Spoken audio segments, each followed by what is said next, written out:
నీ జీవితం ఏ పాటిది? మనిషి జీవితం గురించి దేవుడు స్పష్టంగా రాశాడు.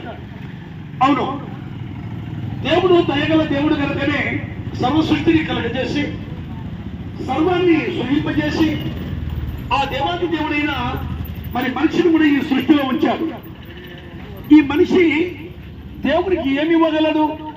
వేలాది నదులంతా విస్తార తైలం ఇచ్చినా, పొట్టేళ్ళు ఇచ్చినా, మరి మన చేనులో పంటలు పైర్లు ఇచ్చినా దేవుడు అంగీకారం లేదు. దేవుడికి కావాల్సింది నీ హృదయం అంటున్నాడు ఆయన. నీ విరిగి నలిగిన హృదయం, నీ పశ్చాత్తాపమైన హృదయం, ఆ హృదయం నుండి నన్ను నీవు జ్ఞాపకం చేసుకుంటే నిన్ను నేను 1000 తరముల వరకు ఆశీర్వదించు దేవుడునై ఉన్నాను అంటున్నాడు దేవుడు.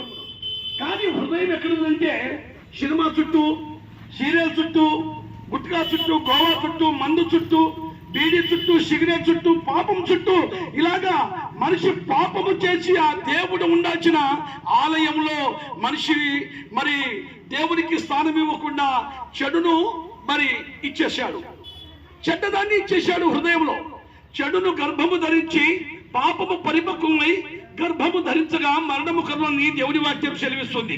అందుకే ఏ భేదము లేదు, అందరూ పాపము చేసి ఆ దేవుడు అనుగ్రహించు మహిమను పొందలేకపోతున్నారు కనుక ఆ పాపాన్ని తీసివేయడానికి 2026 సంవత్సరాల క్రితం ప్రభు అయిన యేసుక్రీస్తు ఈ భూమి మీదకి వచ్చి సర్వమానవాళిని ప్రేమించాడు.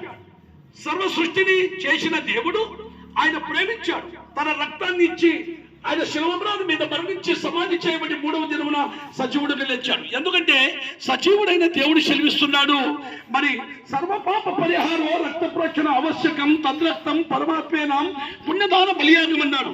సర్వమానవాళి పాపము హరించడానికి ఒక జగద్రక్షకుడు రావాలి. అతడు పాపం లేని వాడై ఉండాలి, శాపం లేని వాడై ఉండాలి.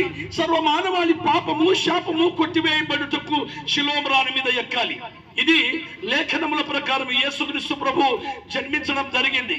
లేఖనముల ప్రకారము రక్తము చిందించడం జరిగింది. లేఖనముల ప్రకారము యేసుక్రీస్తు ప్రభు శిలోమ్రాను మీద మరణించి 3వ దినమున సజీవుడుగా లేయడం జరిగింది.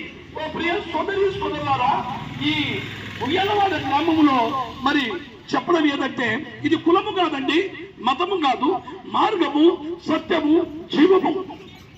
మార్గము సత్యమై జీవమై ఉన్న దేవుడు ఏమంటాడంటే నేను సత్యమే చెప్పవచ్చింది, నేను నిత్య జీవం ఇవ్వడానికే వచ్చాను అంటున్నాడు. అంటే నిత్య జీవం ఉందన్నమాట మన ఆత్మకు. ఆత్మకు చావు లేదండి. ఒకసారి వినండి, శరీరానికి బాల్యం ఉంది, యవ్వనం ఉంది, మరి నడిప్రాయం ఉంది, వృద్ధాప్యం ఉంది. కానీ ఆత్మకు దేవుడు ఎలా జీవిస్తాడో అలాగే నిత్యము జీవింపజేసేదే ఆత్మ. అందుకే ప్రభు అన్నాడు యోహాను సువార్త 6:63 వచనంలో ఆత్మయే జీవింపజేయుచున్నది, శరీరము కేవలం నిష్ప్రయోజనం. నిష్ప్రయోజనమైన శరీరము కొరకు చేయరాని పొరపాటు చేస్తున్నాం, చేయరాని పాపాలు చేస్తున్నాం, పాపము తెచ్చుకొని మరణం తెచ్చుకుంటున్నాం. ఆ మరణము మరి అగ్నిగుండము, పాతాళము, అగ్ని ఆరదు, పురుగు చావదు. అదే పరిశుద్ధ గ్రంథం బైబిల్ చెబుతుంది, నరకమున వాని పురుగు చావదు, అగ్ని ఆరదని సెలవిస్తుంది. అలాంటి అగ్నిలో నుండి నువ్వు బయటపడాలంటే నేడే రక్షణ సమయం. ఆలోచించిన నరకం ఉంది, అగ్నిగుండం ఉంది. మేమేమి చేయాలని మీరు సెలవిస్తున్నారా? మీ వెండి బంగారాలు అవసరం లేదు, మీ డబ్బులు అవసరం లేదు. కానీ దేవా పాపినైనా నన్ను క్షమించు. అందుకే పాపలను రక్షణను క్రీస్తు లోకమునకు వచ్చునని రాయబడింది.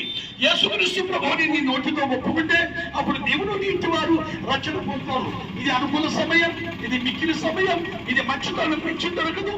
మరి సోదరి సోదరులారా, ఇది కులానికో మతానికో చెందింది కాదు. కానీ నీ హృదయంతో ప్రభువా నా బాల్యము, నా యవ్వనము, నా నడిప్రాయము ఎన్నో పాపాలకు నిలయమైన ఈ శరీరంతో చేశాను.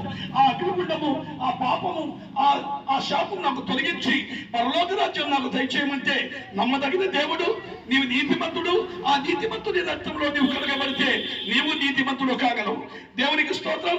దేవుడు మిమ్మల్ని దీవించి ఆశీర్వదించును గాక. మీ కొరకు ప్రార్థన.